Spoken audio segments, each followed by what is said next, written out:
Halo, assalamualaikum warahmatullahi wabarakatuh. Apa kabar teman-teman? Mudah-mudahan tetap dalam keadaan sehat dan terus semangat untuk bertani porang ya teman-teman. Nah, di pagi kali ini saya akan berbagi lagi ke teman-teman semua tentang bagaimana cara agar katak di dalam pohon itu bisa tumbuh lebat teman-teman ya. Katak dalam pohon porang itu bisa tumbuh lebat. Bagaimana caranya? Nah, sebelum lanjut videonya jangan lupa kalian like dan subscribe-nya ya teman-teman. Nah, langkah yang pertama yang harus kalian lakukan adalah agar pohon porang bisa tumbuh lebat, kalian bisa lakukan pengolahan lahan terlebih dahulu, teman-teman. Jadi kalian harus olah lahan terlebih dahulu agar pohon porang ini bisa tumbuh dengan lebat. Tujuannya apa? Karena pohon porang ini memiliki akar yang lunak, ya. Akar porang ini kan cukup lunak, jadi ketika kita sudah olah lahannya otomatis akarnya itu akan mudah menjalar dan akan mudah tumbuh teman-teman. Bisa kita lihat di sinilah, ini ada pohon porang, kemudian ini kelihatan akarnya. Sebaiknya kalau akarnya kelihatan seperti ini kita bisa timbun, karena ini terlalu dangkal dan kalau kena angin itu berpotensi cukup mudah tumbang. Nanti kita bisa timbun lagi ya teman-teman. Nah, akar porang ini sangat mudah tumbuh ketika tanahnya itu gembur, tanahnya itu sudah diolah teman-teman. Jadi ketika tanah sudah diolah kemudian akar mudah tumbuh subur, otomatis batang pohonnya ini, pertumbuhan pohon ini akan sangat bagus ya, sangat bagus, sangat bagus lah pertumbuhannya ketika akarnya itu mudah tumbuh teman-teman ya. Oke, mungkin sampai sini sudah bisa dimengerti ya kenapa pentingnya pengolahan lahan terlebih dahulu sebelum kita tanam porang. Alhamdulillah di sini sudah tumbuh dengan baik di lahan ini ya. Ya, sampai ke bawah sana alhamdulillah sudah menghijau. Karena kalau sudah menghijau tua seperti itu, biasanya kataknya sudah mulai tumbuh membesar. Sudah membesar.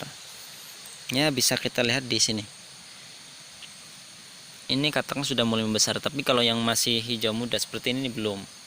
Karena masih muda. Oke, kita sambil jalan biar nggak bosan teman-teman. Sambil tengok-tengok kebun.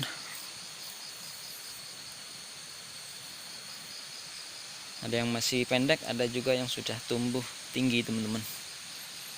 Karena memang tidak bisa bersamaan 100%, itu tidak bisa bersamaan ya, kecuali kita tanamnya, misalkan kita tanam kuncup semua 100%, otomatis ya tumbuhnya mungkin bisa bersamaan. Tapi kalau tumbuhnya kita tanamnya dari bibit yang memang belum ada yang sudah bertunas atau ada yang belum bertunas, itu ya kemungkinan besar tumbuhnya tidak akan bersamaan. Nah, kembali lagi dari topik video yang tadi. Nah, langkah yang kedua yang harus kalian lakukan setelah kalian pengolahan lahan ya, kemudian kalian harus aplikasikan juga pupuk kompos ya, pupuk kompos. Ya, pupuk kompos itu bisa kalian dapatkan dari limbah sampah rumah tangga, misalnya bekas sayuran gitu, bekas sayuran atau bekas buah-buahan yang dibuang, itu termasuk dari pupuk kompos. Kemudian juga kalian harus bisa aplikasikan juga pupuk kandang. Karena kalau pupuk kandang otomatis biasanya akan lebih mudah kita carinya. Pupuk kandang ya, kayak pupuk kandang sapi atau pupuk kandang kambing itu nggak masalah. Yang penting pupuk kandang, pupuk yang berkaki 4 lah yang baik teman-teman. Pupuk kandang, pupuk sapi atau pupuk kambing, kemudian pupuk kerbau, nggak masalah. Nah, seperti yang namanya tadi, pupuk kandang otomatis ya pupuk yang dihasilkan dari hewan yang diternak di kandang teman-teman. Nah, untuk pupuk kandang ini biasanya lebih mudah lah kita carinya, lebih ya skalanya pun bisa cukup banyak juga kalau untuk pupuk kandang ini daripada pupuk kompos rumah tangga teman-teman. Kenapa kita perlu menggunakan pupuk kompos ini? Ya, pupuk kompos ini banyak, artinya kandungannya itu sudah lengkap. Ya, bisa mengandung nitrogen udah ada, kemudian kaliumnya juga ada, kemudian fosfatnya juga ada, fosfornya juga ada teman-teman. Jadi kalau pupuk kompos atau pupuk kandang itu sudah mengandung banyak unsur yang memang sangat penting untuk diperlukan oleh tanaman porang ini, teman-teman.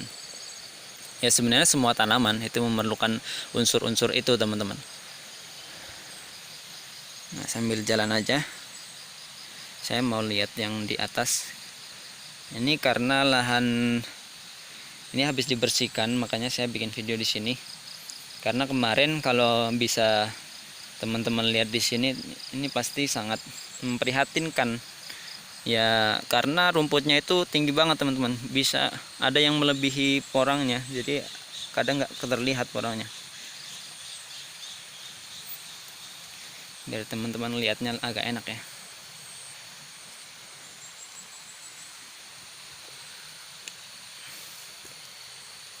Nah, ini belum merata.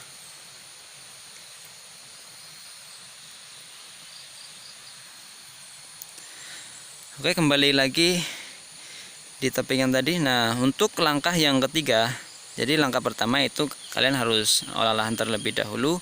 Kemudian langkah yang kedua, kalian harus aplikasikan pupuk kompos atau pupuk kandang. Kemudian yang ketiga, jangan lupa juga kalian harus aplikasikan pupuk NPK, teman-teman.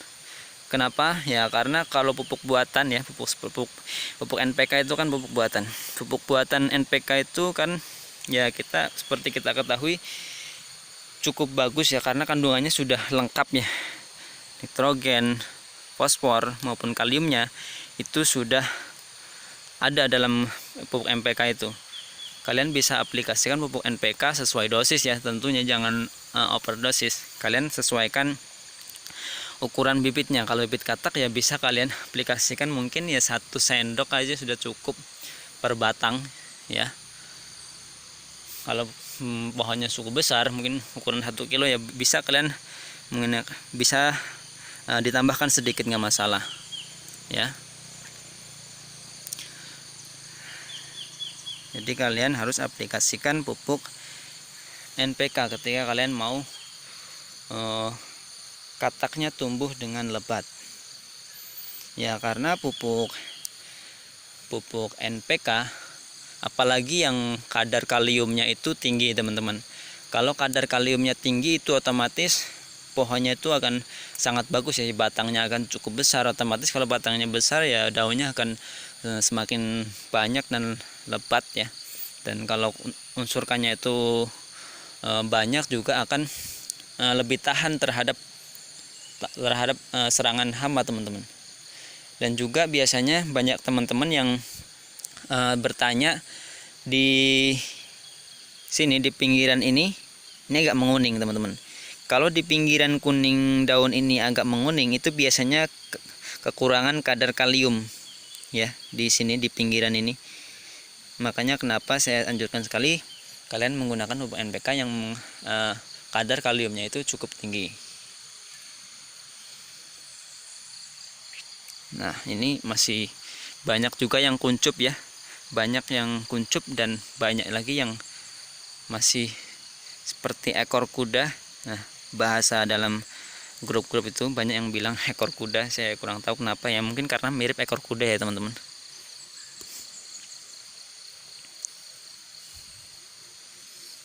Nah, seperti ini ya. Nah, bagi teman-teman kemarin yang mau datang ke tempat saya, mohon ditunda dulu karena kemarin ada dari perangkat desa yang bilang ke saya memang untuk saat ini warga dari luar daerah agar ditunda dulu kedatangannya karena masih masa pandemi, teman-teman. Dan mudah-mudahan cepat selesailah pandemi ini agar kita bisa saling berinteraksi secara langsung, tidak hanya melalui media sosial atau mungkin WhatsApp, teman-teman.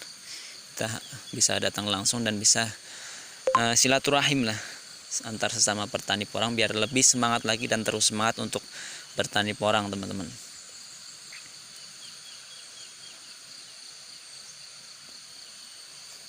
Nah, mungkin untuk video kali ini tentang bagaimana cara agar bibit katak atau calon katak pada tanaman porang kita ini bisa tumbuh dengan lebat teman-teman. Mungkin langkah-langkah yang saya sebutkan tadi bisa kalian lakukan dan mudah-mudahan bisa terus bermanfaat channel ini.